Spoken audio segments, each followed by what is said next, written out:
Hi and welcome back. And I don't know if you know it, but I love being outside, going through the nature. I just absolutely love it. And therefore, I wanted to know what is the difference between the European way and the American way of camping. And we have a great video from Lost in the Pond. Check him out. He's a great guy that exactly explains us this. But before we do that, please make sure to hit a like and a subscribe. That would help me so much. And if you want to see more of me, then you should definitely check out my Patreon. Link is in the description, or my channel memberships. Thank you so much for that. And now let's go into the video. Hello, I'm Lawrence and I'm on a quest to uncover... I love this guy. I absolutely love this guy. Ah, he's so funny. all of the memos that Britain and America lost in the pond, and one of those memos pertains to camping. This past Labor Day weekend, I decided to... By the way, I went to an extra red shirt because I knew I will react to Lost in the Pond, and therefore, you know, because of his red glasses always, I was like, I need to wear a red shirt. Away from it all and do what many Americans are doing at this time of year, pitching a tent at a campsite. While this was largely intended as Wait, this was, what, 3 years ago? When is this? Okay, in September is camping season in the US. Vacation and not the setup for a video, I did nonetheless have a lot of thoughts about the many ways in which camping differs between Britain and the United States. Here are 5 of them. I don't have any evidence for this, but I get the sense that singing around a campfire is a more widely accepted activity in the United States. Firstly, Americans are generally less inhibited when it comes to communal singing, though Brits begin to catch up once alcohol is introduced. Secondly, American horror films tell me that I'm definitely correct about this. Now, this is not to suggest that every American camping trip immediately devolves into a touring musical. Indeed, during this I would say whenever we camped more like as kids and actually had a campfire, because, you know, now camping is less of a campfire and just, you know, being there, sleeping there, and then maybe being on a trip and going somewhere else. We sang quite also some songs. Then always somebody had a guitar and then we could sing some songs. Always, of course, Country Roads, because that's just a banger in Germany. Everybody knows it and everybody loves it. Yeah, so I would say we also did it, but I could see that maybe like grown-ups don't do this so much anymore in Europe, yeah. Labor Day weekend, I didn't even see a single guitar, but the notion of campfire songs certainly exists. Whenever I have heard it in action, the songs of choice range from John Denver's Take Me Home, Country Roads to Everything There it is. There it is. By Johnny Cash. Having never been a Boy Scout, I struggle to think what the British equivalents might be. Several sources seem to indicate a leaning toward traditional songs like She'll Be Coming Round the Mountain or Old MacDonald, but I do expect a hearty rendition of Come On Eileen once the Heineken kicks in. I've just realized that's not applicable to Boy Scouts officially. Merely from my own experiences of camping in both countries, I long ago fell under the misconception that glamping, a portmanteau of the words glamorous and camping, was chiefly an American thing. After all, it seemed that every American... No, I would say like in Germany, like it's a big culture of having those camping or camper vans and going then somewhere. That's a big thing also in Germany. Even more in the Netherlands. They are literally like, there's a stereotype about them that they not only have a car, but just also always a camper van. But I would say like also quite many Germans have this. Yeah. American I spoke to couldn't quite believe that me and my British friends would sleep in our tents without the added comfort of an inflatable mattress. Roughing it was all part of the, you know, glamour. It didn't help, of course, that I assumed that the word glamping was of American origin. I mean, the country does have quite a history of coining travel-themed portmanteaus like staycation and motel, but the first known instance... In general, what I learned about those videos is that Americans are exceptional at coming up with new words and coming up even more just with a great simplification or like abbreviations of stuff. And yeah, so if I would be like a marketing manager, I would always ask an American. Instance of the word can be traced back not to the United States, but to the United Kingdom in 2005. Indeed, the practice of glamping goes back way further. In the 16th century, the Scottish Earl of Atholl hosted King James V up in the Highlands. The story goes that the king's visit took place inside a tent which was filled with amenities from the Earl's palace. And then there's the wild account of Henry VIII's meeting with Francis I of France. In 1520, they Francis I of France. That's a good name. each attended the Field of the Cloth of Gold summit, in which almost 3,000 tents were erected in northern France with access to fountains that produced only wine. I can only imagine that these were installed to appease protests over the lack of public Wi-Fi. And today, glamping is practiced in both countries by people seeking a brief vacation in the great outdoors without breaking their backs in the process. And while America might not be able to claim the word glamping as its own, it makes up for it with these. By the way, are you allowed to make a fire in the US, like just like a how to say it, a campfire? Because in most like nearly everywhere in Germany you are not, except like for like real camping or like for real fireplaces. I think there please hit like and subscribe. It would help me so much. Thank you. Are quite some there are quite some rules and regulations about this in Germany. So do you have here more freedom in the US, or is it also because of wildfires? There were some in California. I'm not saying that those have anything to do with camping, but how is it in the US? When you move to the United States, much like any other country, you spend the first year or 5 asking the question, what is that? This was precisely my response upon hearing the word s'mores for the first time. For those not in the know, a s'more is a popular campfire concoction in which a roasted marshmallow is planted on top of a piece of chocolate and thrust between two I need to try this, finally. I need to try this. The latest I need to try this is in the US. I need to try this.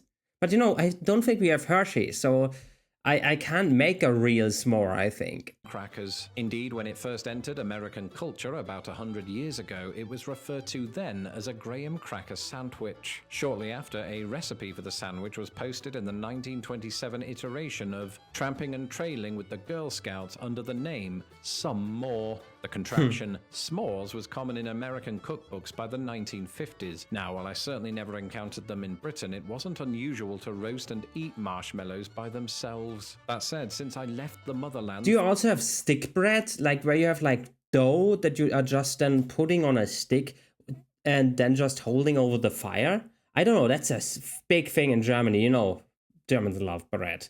I don't know, that's also a thing. Even more, I think, than marshmallows, although, of course, children love the marshmallows more. 13 years ago, there have been efforts among British bloggers and vloggers to recreate s'mores, with graham crackers and Hershey bars harder to come by across the pond. These are often substituted with digestives and Cadbury bars. While this might appease the odd, sometimes very odd American, it's a little more difficult to replicate this. As I tried falling asleep on the inhibitively comfortable mattress, the difference in nighttime ambience between the United States and my homeland was stark. Here in the Midwest, it's highly likely you'll be serenaded as... By the way, stark is a German word, basically stark, and means basically the same thing in both languages. ...it was by the sound of not just crickets, but cicadas.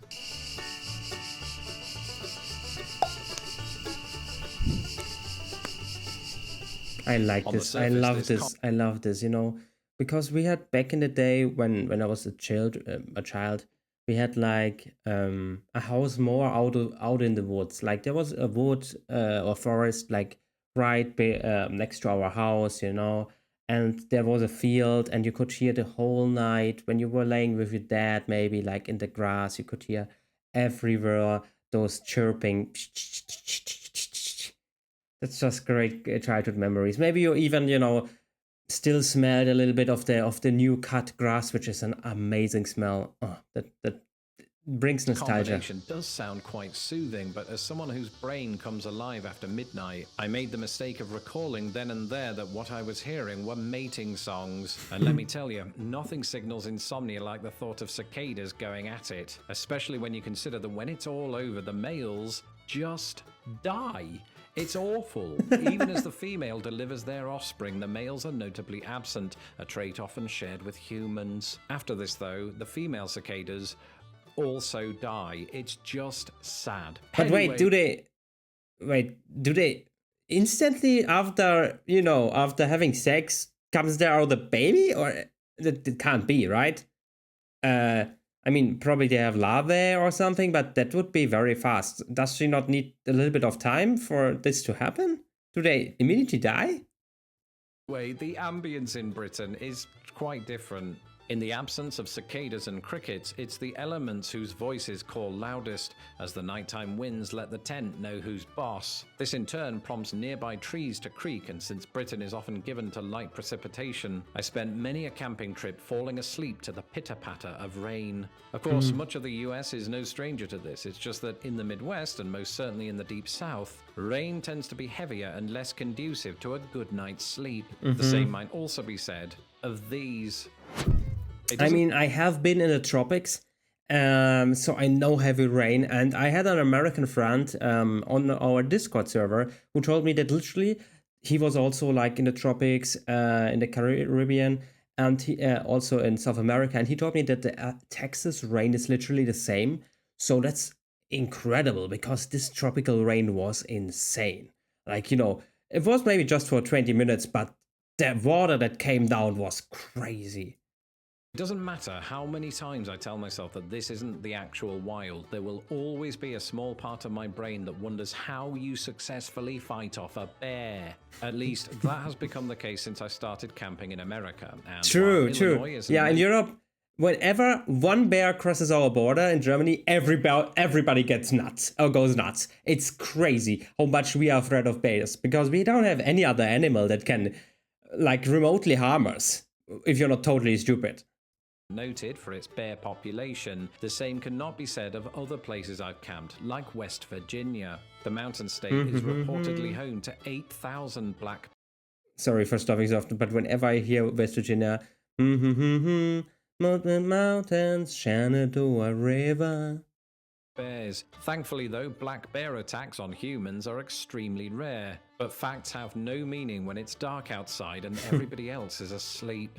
Another animal that British campers don't have to worry about is raccoons. I've actually lost count of the amount of times Americans have warned me to keep an eye on my cooler while camping, and that's because raccoons have quite the history of breaking into them and stealing your bratwursts. In extreme cases, they might even take the entire cooler, so it's a good idea to secure. Do you say bratwurst? Literally not like grilling sausage or something? Do you say the German word bratwurst? Interesting. Bungee cord and affix the cooler to a tree and put the tree inside a safety deposit box and blast the whole thing off into space. We didn't encounter any this time. In Britain, the animal I most remember being concerned about while camping was the fox. And when I say concerned, I mean I thought about it for a second and then fell to sleep. You see, Britain just doesn't have so-called dangerous animals on the level of the United States. In fact, it probably says a lot that foxes are also found throughout the United States and yet barely come up in this particular conversation. And why would they when America has bears, snakes, black widows, alligators, and pumas, all of whom, it should be said, are statistically very unlikely to trouble you while camping.